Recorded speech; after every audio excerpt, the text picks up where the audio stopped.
Boa tarde, tudo bem? Meu nome é Murilo, como ele falou. A minha formação, na verdade, é administração, né? Eu fui empresário de tecnologia há muitos anos e acabei indo para o mundo do humor. Hoje em dia eu trabalho como humorista e palestrante. Eu escolhi esse tema, criatividade para todos, né? Por que para todos? Porque eu acho que existe uma falsa premissa de que criatividade é algo que só deve ser estudado por quem é, sei lá, publicitário como Oliveto, né? Por quem é arquiteto como Niemeyer, por quem é inventor como Thomas Edison. E criatividade não é apenas para essas pessoas. Inclusive, eles são chamados de os criativos, como se fosse exclusivo para eles isso, né? Eu, nas minhas andanças por empresas, eu percebo muito workshops, treinamentos criativos para a galera do marketing, né? Porque o marketing é o criativo, né? Eu vejo para a galera de vendas, do RH, porque eles também precisam de criatividade, mas eu nunca vejo criatividade sendo treinada para a galera da logística, da contabilidade, do administrativo, da tecnologia, como se esse pessoal não precisasse ser criativo, como se eles não fossem criativos também.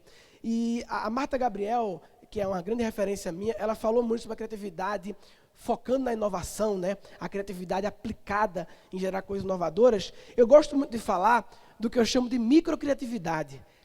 A criatividade não focada em gerar coisas grandiosas, inovadoras, mas em resolver pequenos problemas do cotidiano, entendeu? Porque eu acho que a aplicação prática e cotidiana da criatividade é resolver problemas. Isso eu acho super legal, a criatividade como solução de problemas através da criatividade, né? E eu queria falar sobre isso porque todo mundo tem problema. Então, todo mundo tem que ser criativo. E a parte boa disso é que todo mundo tem potencial para ser criativo. Então, qual é a questão que falta? A questão é como despertar esse potencial criativo, né? Eu faço questão de colocar despertar porque ele está adormecido. Que, na verdade, realmente todos têm. A gente talvez nasce extremamente criativo, né? A criança é um ser extremamente criativo. Se você jogar um problema complexo para uma criança, ela pode não dar a resposta certa, mas vai dar uma resposta criativa com certeza. E parece que com o sistema educacional e com a criação até dos nossos pais, a criatividade vai sendo bloqueada. E aí quando chega, vira adulto, alguém tem que despertar isso, né? E aí vem treinamentos e por aí vai. Então, o que eu queria falar é o que todo profissional tem que saber sobre criatividade. Eu queria extrair 7 mensagens básicas sobre criatividade e como eu sou humorista, eu vou extrair essas mensagens do universo do humor. Então, eu escolhi 5 gêneros de humor. Eu escolhi stand-up comedy, esquetes, improviso, palhaço e charadas. E queria falar sobre cada um e extrair algumas mensagens. Primeiro, stand-up comedy, né, que é o humor que eu costumo atuar mais.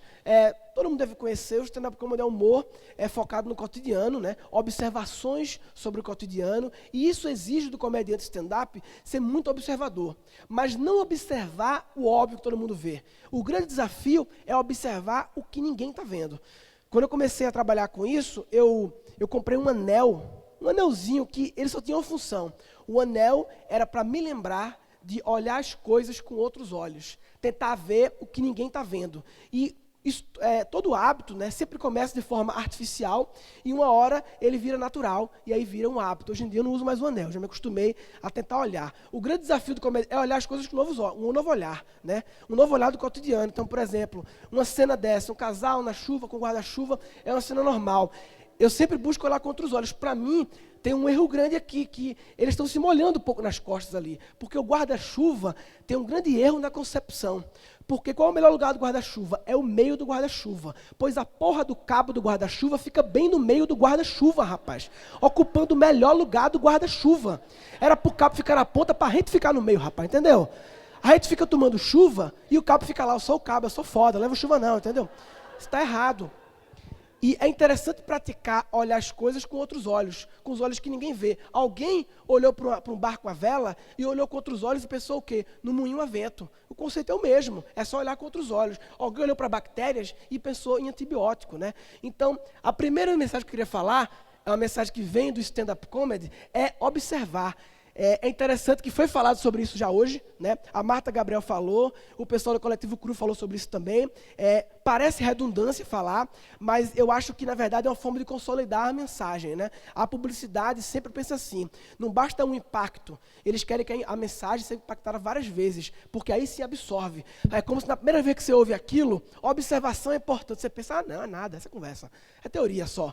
E aí outro cara fala, e aí tem uma frase de Steve Jobs que fala sobre isso, e você, não, peraí, o negócio está certo. É por aí mesmo. Então, observar, tornar-se um grande observador, eu acho que é uma grande mensagem para a criatividade. Ainda no universo do stand-up, não basta observar, é importante também questionar. É importante ser um pouco... hoje em dia valoriza o especialista, né, valorizado o especialista, mas eu acho que é importante ser o especialista curioso. É especialista em algo, mas é curioso sobre tudo. Sempre está questionando coisas, né? Pergunto para minha esposa sempre assim, deve ser divertido conviver com o Murilo e tal, não sei o quê. Ela sempre fala, não, é chato pra caralho. Porque, normalmente, o comediante é um pouco chato. Porque ele é crítico, questionador, é cético, ele está sempre questionando as coisas, ele não vive. A matéria-prima do comediante é o cotidiano, ou seja, está sempre trabalhando. Se a matéria-prima é cotidiana, sempre trabalhando. Vou escovar os dentes, sempre penso, por que a tampa da pasta de dente é exatamente o tamanho do ralo da pia, rapaz? Parece que é de propósito para fuder a gente que eles fazem, né? Você fica catando feito um doido, rapaz. Por isso que Deus fez o dedo mindinho, que é para tirar, dá certinho, rapaz, encaixa perfeitamente, né? E a pasta de dente, ela tem uma tendência suicida. Ela é meio suicida, ela sempre pula no abismo da pia, é louca a pasta de dente, né? Normalmente a pasta cai na pia, exceto se a sua camisa tiver uma cor diferente da cor da pasta de dente. Aí cai em você para lhe fuder, entendeu? Por isso que normalmente pijama é branco ou listrado, para combinar com a pasta de dente vai cair, é lógico isso. E a gente vira questionador. Escovar os dentes passa agora a ser um ato de questionar um procedimento básico que as pessoas fazem de forma rotineira, né? Então, o Steve Jobs, né, ele falava que a inovação vem de conexões de experiências. Se você tem as mesmas experiências, não vai conectar nada diferente, nada inovador.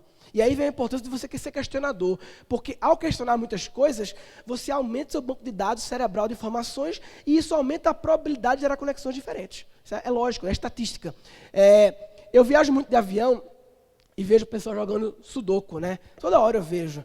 E assim, eu não gosto de sudoku. Eu acho assim, o pessoal fala, não, porque desenvolve o raciocínio, a lógica. Velho, eu acho que no dia a dia, a gente desenvolve a lógica toda hora. O raciocínio toda hora. É porque existe uma premissa de que a inteligência que vale é a inteligência lógico-matemática numérica, né? Tanto que teste de QI só mede isso.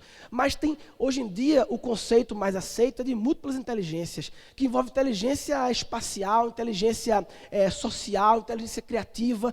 E assim, nada contra o sudoku, eu só acho, esse nome é escroto já, eu acho, né? Eu acho já um nome, parece coisa de japonês homossexual passivo, sabe? No como cu, sudoku, sabe?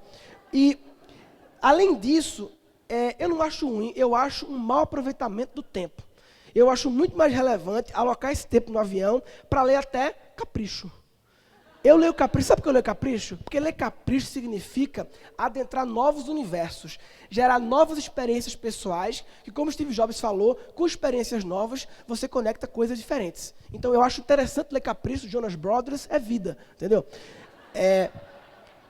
E aí, outra mensagem do stand-up que eu queria extrair é questionar, né? Ou seja, ser curioso, questionar as coisas, não aceitar os fatos, querer saber o porquê dos fatos, porque ao saber o porquê, você alimenta seu banco de dados cerebral de informações e pode conectar, gera maior chance de conectar as coisas. Então, questionar. Mudando aqui para esquetes. Hoje em dia as esquetes de humor ficaram muito populares com o Porta dos Fundos, né, que foi um grande sucesso nacional até internacional. Essa é uma esquete clássica que o Fábio, é a história do Dolly, né, que ele pega a lata de Dolly, deve ter visto já, né, e tem um bocado de nome escroto na lata de Dolly, né. E a esquete utiliza um recurso que desde sempre existiu, que é o de misturar universos aparentemente não misturáveis, né? Nesse caso, ele misturou dois universos próximos. Ele pegou o universo da Coca-Cola, que tem uma imagem mais elitizada e tem nomes de pessoas nomes comuns, e pegou o universo do Dolly, que é mais sacaneado, é mais popular, e ele fez uma conexão. Ele colidiu os dois universos. Ele pensou assim, e se? Né? É o famoso what if, né? E se a lata de Dolly tivesse nomes de pessoas, como seriam? Seriam nomes escrotos, entendeu? E a colisão de universos, ela sempre é engraçada e criativa. Se você parar para pensar agora, como seria a Santa Ceia com todo mundo falando linguagem de mano do Zona Leste de São Paulo? Como seria? Eu não vou fazer, mas pensa e vê como é engraçado. Só de pensar, eu já vejo a graça nisso. Porque são dois universos tão distantes, o humano da Zona Leste de São Paulo e a Santa Ceia, que essa colisão gera algo engraçado. Mas não necessariamente gera coisas engraçadas. Muitas vezes gera coisas criativas também. Se eu falasse para alguém assim, há 5 anos atrás, 6 anos atrás, eu falasse assim, olha, estou com a ideia de um negócio que eu vou montar no shopping, que é um novo tipo de estabelecimento, uma nova categoria, que, velho, dentro de 5, 6 anos, essa categoria vai virar mix obrigatório em tudo que é shopping center e até em aeroporto por aí. Vai virar em todo o Brasil. Isso há 5, 6 anos atrás. Você ia dizer, não dá mais, não tem como criar um negócio que vai ser novo. Aí o miserável trouxe a história do Iogobel, os iogurte da vida, né? Que virou mix obrigatório em todo shopping. Sabe quando chegou no Brasil? Em 2007. Faz 6 anos apenas. Se proliferou e virou mix obrigatório. O que é iogobério? O que é essa iogurteria? É a colisão de dois universos. Um universo que já era comum para a gente, do sorvete de máquina, que você coloca acompanhamento, se pesa, com o universo do iogurte, que já havia embalado no supermercado. E alguém pensou, e se, né, what if, a gente pegar e misturar isso aí? Se a gente pegar o iogurte que vem embalado no mercado e colocar na máquina de sorvete, com acompanhamento pesar. E criou-se um novo conceito, né? O surgimento da imprensa, né? Gutenberg, que é conhecido como pai da imprensa, ele criou a prensa tipográfica, que na verdade ele colidiu dois universos. Ele juntou o universo da máquina de cunhar moedas, que imprimia um valor unitariamente em cada moeda, e ele misturou, colidiu com o universo da máquina de prensar uva para fazer vinho, que era uma máquina gigante que prensava um monte de uva. E ele pensou, e se eu misturar as duas coisas? Eu usar a lógica de larga escala da máquina de prensar uva e colocar letras ali e criar uma prensa tipográfica. Então ele colhe dois universos que aparentemente são incolidíveis, né, inconectáveis, e ele criou a prensa tipográfica. Então, do universo das disquetes, uma mensagem que eu acho legal é de misturar. Sempre buscar misturar conceitos que aparentemente não se conectam. Você pode criar algo criativo e se for posto em prática, como a Marta Gabriel falou, algo inovador, né? Um outro universo, charadas, né? Charada é aquele humor bem simples que a gente vê, né? Qual a diferença entre tatu e a baiana? Quem sabe a diferença? Entre tatu e a baiana, alguém sabe? Ninguém sabe. O tatu é um animal, a baiana é uma pessoa. Vocês não sabiam disso, não? Essa plateia é meio mal aqui, hein, pessoal? Porra, plateia meio dolly. Qual a diferença entre a mulher e uma arma? Quem sabe? Você não sabe, a mulher é uma pessoa, a arma é um objeto, pessoal. Vocês não estão ligados nisso, não? É preocupante. Na verdade, a gente quando vê uma charada, a gente sempre espera uma resposta não óbvia, uma resposta meio engraçada, né? Então, por exemplo, a resposta teoricamente aqui é que o tatu cava e a baiana vai tapar. É isso, genial. A diferença entre a mulher e a arma é que a arma pode colocar silenciador. Interessante. Mas, na verdade, as pessoas não esperam a resposta que a mulher é uma pessoa, a arma é um objeto. Espera essa resposta mais louca. Porque a gente, no dia a dia, a gente usa muito o pensamento concreto, que é o pensamento de dizer que a mulher é uma arma, e a mulher é uma pessoa. Não deixa de ser, em alguns casos, né? Somente no divórcio. O pensamento concreto, ele envolve lógica, razão, precisão, pensamento adulto.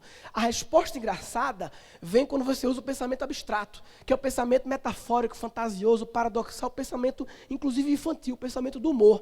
E o que eu acho interessante é que no dia a dia, a gente sempre usa o pensamento concreto, sempre. Mas parece que quando alguém fala que é charada, e quando a frase começa com qual a diferença, a gente muda a chave, não, agora é abstrato. E eu pergunto, por que não consegue mudar a chave em outra situação? Ao se deparar com um problema que requer uma solução criativa, por que não mudar essa chave e buscar uma solução abstrata, paradoxal, fora da caixa, como você gosta de falar, né? Então, desse universo das charadas, a mensagem que eu queria falar é de abstrair. Buscar abstrair. Ligar essa chave sem que ser uma charada, entendeu? Em qualquer situação do dia a dia.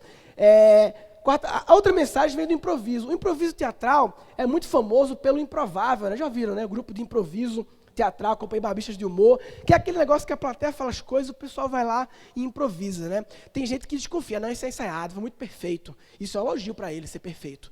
E eu fiz um curso de improviso uma vez, eu não sou improvisador, eu fiz um curso rápido, e eu descobri que o segredo do improviso é só esse aqui, aceitar. O improviso parece ensaiado, porque quando o cara entra em cena e propõe, oi meu filho, o outro cara fala, oi mãe, você pensa, não, combinaram. Não, ele apenas aceitou a proposta do outro. Mesmo que você tivesse uma ideia melhor para aquela cena, você falou, sim, essa é a melhor ideia possível, vou aceitar. E isso é importantíssimo em criatividade. Num brainstorming, aceitar a ideia do outro, não julgar naquele momento, já que o foco é a quantidade de ideias e não a qualidade das ideias, é importante aceitar as ideias, para deixar a criatividade fluir. Ainda sobre o improviso, é interessante quando eu faço mestre de cerimônias do Improvável, e eu falo assim, pessoal, fala um lugar. O pessoal fala Campinas, fala outro lugar longe, Bagdá. Então a cena vai começar em Campinas e acabar em Bagdá. Agora me fala um objeto. É um animal, coelho. Me fala uma profissão, cabeleireiro. Então vai começar em Campinas, acabar em Bagdá, vai ter que ter um coelho cabeleireiro no meio. Aí o pessoal fala, dificultou. Na verdade, facilitou para o improvisador. Porque ao colocar o coelho e o cabeleireiro, você restringiu o universo de possibilidades. O ciclo ficou menor, o ciclo de possibilidades. Isso ajuda a improvisação, porque reduz a probabilidade de cenas possíveis, a possibilidade de cenas possíveis naquela situação. Ou seja, ajuda. E isso é uma mensagem interessante. Já percebeu o seguinte, restringir as coisas. O que é o Twitter? É um blog com restrição de caracteres. O que é o Vine? É um YouTube com restrição de tempo. O que é um soneto? Uma poesia com restrição de métrica. O que é o punk rock?